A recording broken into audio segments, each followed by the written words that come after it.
देखिए स्टार्टिंग में हमें डेवर किंग के बारे में बताया जाता है जो कॉन्टिनेंट से स्ट्रॉन्गेस्ट बीइंग है और वो अपने नॉलेज मार्शल आर्ट टेक्निक्स वगैरह बुक के अंदर पावरफुल करता है। जो इस बुक को हासिल करेगा वो कॉन्टिनेंट से स्ट्रॉन्गर बीइंग बन जाएगा।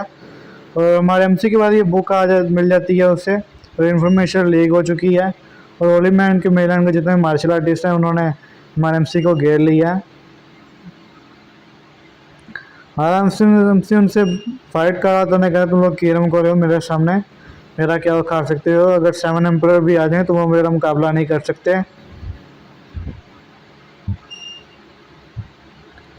7 नंबर एमसी कहते तुम पूरे वर्ल्ड सेंचुरी के एनिमी बन चुके हो, तुम्हें क्या लगता है तुम्हें कोई हरा नहीं सकता? एमसी के डिसाइबल ने बिट्रे कर दिया है। एमसी से पूछता तुमने बिट्रे क्यों किया है? तो एमसी का डिसाइबल उससे कहता है कि तुमने मुझे बुक रीड नीचे करनी थी इसलिए। और एमसी कह रहा तुमने सिर्फ एक छोटी सी बात के लिए अपने मास्टर को बिट्रे कर दिया। और एमसी दोबारा रिबॉर्न हो चुका है। वो उसके पास आ जाते हैं, फक ऑफ करता वहाँ से भाग जाते हैं। ये लगता है सोनर का फ्रेंड है। एमसी उसकी पावर को शक कर लिया एमसी ने। एमसी कह रहा है कि मैं अपनी टेक्निक को इस्तेमाल करते सुबह हो चुकी है, रात से सुबह। यहाँ पर हमें दिखाया जा रहा है लूफ फैमिली के ऊपर जो माउंटेन बैंडिट्स हैं उन्होंने अटैक कर दिया है। और एमसी सोच रहा है इससे मेरा क्या लेना देना, मैं यहाँ से चलता हूँ। लूफर यहाँ से जाने लगा होता है कि उसके सीने में दर्द होना शुरू होती है। वो कहता है मेरे दिल में हर दर्द क्यों हो रही है? क्या मेरी पावर अनस्टेबल है? क्या ये कचरा बॉडी मेरी पावर हार्नेस नहीं कर पा रही? और वो बैठ के मेडिटेट करना शुरू कर देता है और देखता है कि उसके सब कुछ तो ठीक है पर मेडिटेशन वगैरह है मसला क्या है। और लूकान दर्द के ऊपर चढ़ के देखता है कि जब वो यहाँ से जाता है तो उसके सीने में फिर से दर्द होना शुरू हो जाती है। जब वापस आता है तो उसका हार्ट फिर से नॉर्मल हो जाता है। और वो सोचता है कि कहीं किसी ने मेरे पे हार्ड मैजिक तो निकास कर दिया।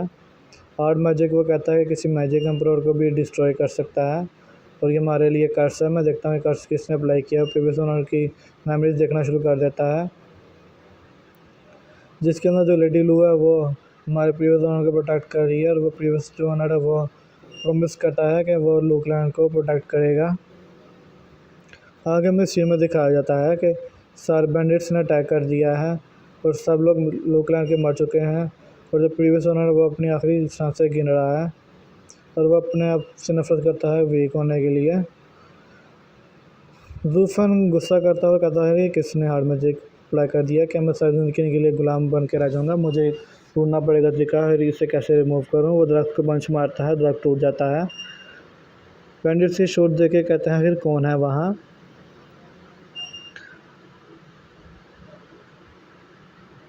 जूफन आगे बढ़ के कहता है लडीलू को कि तुम इन्हें ये बकवासी टेक्निक दे दो, मैं तुम्हें और दे दूँगा। और इसमें बड़ी बात क्या है? लेडीलू कहती है जूफन तुम्हारे जगह। वो कहता है कि मुझे देख के कहती है मुझे सोचता है कि ये ज़रूर डर गया है मरने के खौफ से, इसलिए ऐसे ही बातें कर रहा है। और जो यंग मास्टर होता है वो कहता है कि इसे डॉक्टर को दिखाना चाहिए, हमें चाहिए था। कहती तुम चुप करो। जो सॉन्ग आंजिया है वो कहता है तुम अपने गार्ड के साथ काफ़ी सॉफ्ट हो। और वो अपने वेनेट को अटैक करने के लिए भेजता है। हमसे घूमकर उसके पेट को काट देता है और वहाँ से भागकर रेडिलू को और यंग मास्टर को लेकर वहाँ से भाग जाता है। रेडिलू से कहते हैं मुझे वापस जाने दो, मेरे गार्ड्स वगैरह मर जाएंगे, फैमिली मेम्बर्स। वो कहते हैं कि वो कहते लूफन कहता है अगर तुम्हें जाना है पीछे मरना है बेनेट से लड़ना तो जाओ।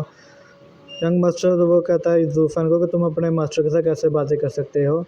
जूफन उसे कहता है कि मैं तुम्हारे कपड़े उतार के पीछे तुम्हारे बट पर थप्पड़ मारूंगा। यंग मास्टर से कहता तुम ऐसा नहीं कर सकते।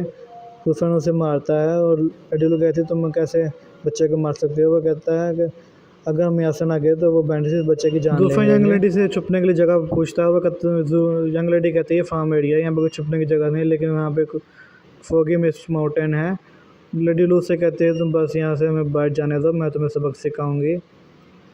यंग मिस कहती है जो माउंटेन बैंडिट्स का लीडर है वो मेरे पापा जितना पावरफुल था, लेकिन हमारी कभी कोई दुश्मनी नहीं थी, उसने हम पे हमला क्यों किया? मिस जूफन को कहती है कि मैं यहाँ पे रुकूंगी, तुम यंग मास्टर को लेके जाओ। जूफन कहता है कि मेरा मसला नहीं, ना ही बैंडिट्स का, तुम यहाँ से चले जाओगे तो मैं यहाँ से बच्चे को यहीं पे छोड़ दूंगा मरने के लिए। वो स्माइल देता हुआ कहता है कि मैं जो मैनेजर जीजन है उसको यहीं पे सबक सिखाऊंगा उसके शैम्पुओं को। कहती है कि तुम पागल तो नहीं होगी, अगर हम सब मिल भी जाएं तो उसे हम मार नहीं सकते, वो 6 लेवल का पावरफुल कल्टीवेटर है। जूफन कहता है कि मेरी नज़र में कीड़े मकोड़े हैं। जूफन लेडी को कहता है तुम मुझे या तो उन्हें अपने पकड़ने दो या तुम यहाँ रह के मेरा साथ और गैम्बल करते हैं। दिल उसे स्पिरिचुअल स्टोन मांगता है। यंग मिस कहती है अगर तुमने मुझसे झूठ बोला तो अगर मैं मर भी गई तो मैं भूत बनकर तुम्हें नहीं छोड़ूंगी। यंग मास्टर कहता है कि अभी बदतमीज़ है ये। लेडी लूज से कहती है कि हाँ जूफन बदतमीज़ तो है लेकिन उसने हमारी हेल्प की है। कुछ लोग ऐसे भी जो हमारे पीठ पीछे बातें करते हैं और हमें हेल्प ही नहीं करते, लेकिन इसने हमारी हेल्प की है। जूफन कहता है काफ़ी कमाल की जगह है ये, वैसे काफ़ी शर्मिंदगी की बात है किसी ने इसे इस्तेमाल नहीं किया। और वो कहता है वेल स्पिरिट बाहर आओ। स्ट्रॉन्ग का बाय निकालता है और सिगल मैजिक ड्रॉ करता है। जितने भी सारी फोक होती है वो क्लियर हो जाती है। लेडू कहती है ये फोक कैसे ख़त्म होगी। जूफन अगर तुमने किया क्या है। जूफन कहता है ये सिगल अरे है, मैं तुम्हें इसकी क्या कहते हैं टोटती दे दूँगा, तुम इसे इस्तेमाल कर सकती हो और हम इसे इस्तेमाल करके उन्हें मारेंगे। यंग मिस सोचती है कि सिगल तो काफ़ी ज़्यादा एक्सपेंसिव है, लो लेवल्स भी कभी 5-6-10 हज़ार स्पेशल स्टोन की आती है। अगर जूफन मामूली से सर्वेंट के पास ये कैसे है तो तुम्हें परवाह करने की ज़रूरत नहीं, मैंने कहाँ से ली है, मैं तुम्हें जैसे इसकी इनकारनेशन करना सिखा दूँगा तुम्हें। कमांडर पैंग जीजन मैनेजर से कहता है मुझे छोड़ दो नहीं तो मैं फ्यूचर में आके अपने फैमिली मेम्बर्स का बदला लूँगा और लुकैंग का तुम्हें मार दूँगा। कहता है कमांडर पैंग फिक्र ना करो, मैं जो चीज़ मुझे चाहिए वो लेने के बाद मैं तुम्हारी ख्वाहिश पूरी कर दूँगा, तुम्हें मार दूँगा। और वो कहता है मुझे इस्तेमाल करने की कोशिश भी ना करना लेडी लू को लेने के लिए। मिस्टर सन ट्री के नीचे गई है। जूफन कहता है हेलो मिस्टर सन। कहता है कि इसके टुकड़ों टुकड़े से कर दो और माउंटेन बैंडिट्स हमारे एमसी की तरफ अटैक कर। स्टार्टिंग में देखा जाता है कि जूफन की तरफ बंदा अटैक करने के लिए आ रहा होता है। जूफन क्या कहते हैं सन गाजे को कहता है कि लू फैमिली के ब्रदर सिस्टर मेरे हाथ में और पैरालाइज है। सन गाजे बंदे को कहता है रुक जाओ। कहता है जूफन के ये सच है कि वो दोनों पैरालाइज हैं और तुम्हारे हाथ में है। सन गाजिया जूफन कहता है सन गाजिया चलो एक डील करते हैं। सन गाजिया कहता है कैसी डील। जूफन से कहता है मैं उन दोनों को तुम्हारे हवाले कर दूंगा, लेकिन तुम्हें मेरी सेफ्टी की गारंटी देनी पड़ेगी। इसको सुन के सन गाजिया और पैंगलिंग क्या कहते हैं हैरान हो जाते हैं। सन गाजिया जूफन से कहता है तुमने लू फैमिली को बिट्रे क्यों किया। जूफन से कहता है तुमने फिर लू फैमिली को बिट्रे क्यों किया। तो कहता है कि मैं क्यूरियस हूँ। जूफन से कहता है सन गाजिया गुस्सा करना शुरू हो जाता है। जूफन कहता है लू फैमिली डिस्ट्रॉय हो चुकी तो मैं अकेला इसे दोबारा रिबिल्ड तो नहीं कर सकता। और जूफन कहता है दोनों की ज़िंदगियों के बदले मैं अपने लिए अच्छी लाइफ चाहता हूँ, फिर मैं मौत को क्यों तलाश करूँ। और वह दायो को अपने हाथ में पकड़ता है और कहता है वो दोनों इस रोप के एंड के कोने में दोनों बैठे हुए हैं और उस जगह का मुझे सिर्फ पता है काफ़ी सारे टांट्स वगैरह हैं, तो मैं सिर्फ अपने हाथ में पकड़ मैं दोनों को लीड करूँगा। जब दायो को हाथ में पकड़ता है खुश होकर कहता है कि ठीक है इससे हम घूमेंगे भी नहीं, काफ़ी इंटरेस्टिंग है ये दोनों हंसना शुरू। ये कहता है कि मुझे ये डील मंजूर है, मुझे उम्मीद है कि तुमने झूठ नहीं बोला होगा। जूफन कहता है कि मैं माधुर सनगाजी कहता है कि मैं क्लियरली सबके सामने कह रहा हूँ कि मुझे तुम पर यकीन नहीं है। दोनों जोर से हंसना शुरू कर देते हैं और सन जैसे कहता है लीड करो मुझे रास्ते को। टोंगलिंग जूफन को कहता है you dog bastard you slave, हमने तुम पे भरोसा किया, तुमने हमें धोखा दिया है।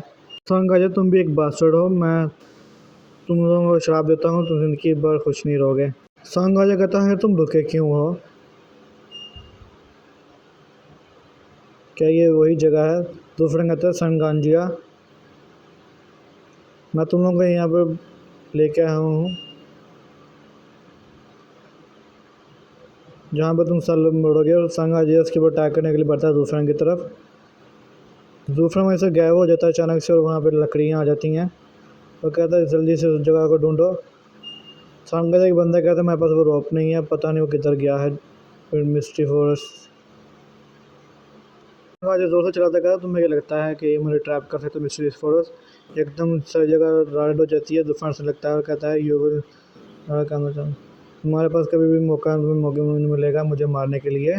सनगांजिया कहता है कहीं कहाँ गए सारे के सारे, ये क्या ये तो एक अड़े मेथड है। आगे हमें सिम स्लो की तरह दिखाया जाता है। कहती है 1 में 1 सारे कंट्रोल हो चुके हैं, डिस्पेयर हो चुके हैं, हमने रॉन्ग लिंक को सेव कर लिया है। जूफन तुम आगे क्या करोगे?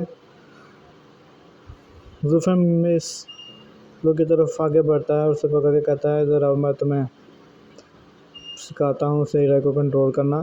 कहता मुझे फॉलो करो और फोकस करो इसके ऊपर, अपना नीचे उसका करता हुआ बना रख कर उसे को एक्टिवेट करता है, उसे सबको मार दो। हर एक अंदर से गोश्त निकल आते हैं जो कि सबके ऊपर अटैक करके इन्हें मारना शुरू कर देते हैं। बैंडिट भाग रहा था, उसके मुंह में आ जाता है वो सन ऑफ बिच, तो अपना हाथ पकड़ के नीचे खून उसके मुंह से निकलना शुरू करता है। जूफन मैं तुम्हें नहीं छोड़ूंगा। कौन हो? दूसरा कहता है मौत के